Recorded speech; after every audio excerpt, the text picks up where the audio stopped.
this is the Tech Savvy Science teacher here, and on today's tip, I'm going to show you how to take a list of names and separate them out, and then go from a separate list and to combine them again. So really easy to separate the lists. So if you have your list of names, you want to click up here where it says Data.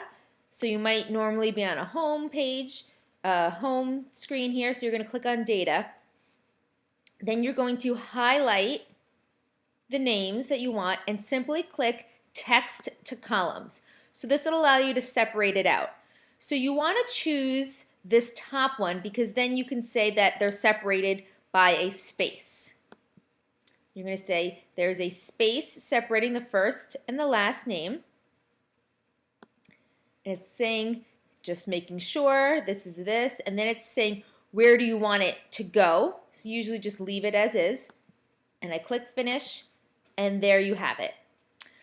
So now let's take it the reverse. Let's say you have these two lists and you need to combine them back again. So you're going to type in this code. So all I did here was click on the cell, and then I came up top here to enter the formula. You're going to type in equal sign.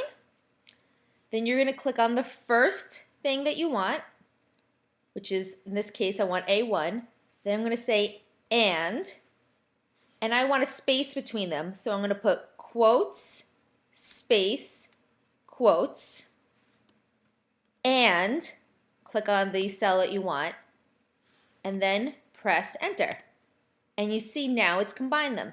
And what I can do is if I click back here and I grab that little corner so you can see how it went from kind of a white plus sign to a black plus sign. So once I have that, I can drag this all the way down, and it does it for all of them.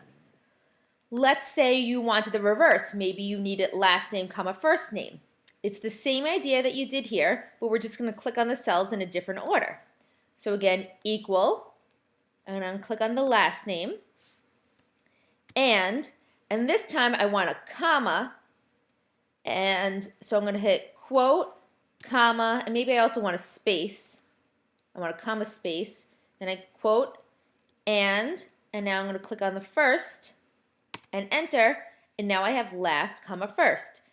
Again, I can click on this top cell, wait for the plus sign to become a black plus sign, drag it down, and you have that. So I hope these tips are helpful for you. I'd love to have you subscribe to my channel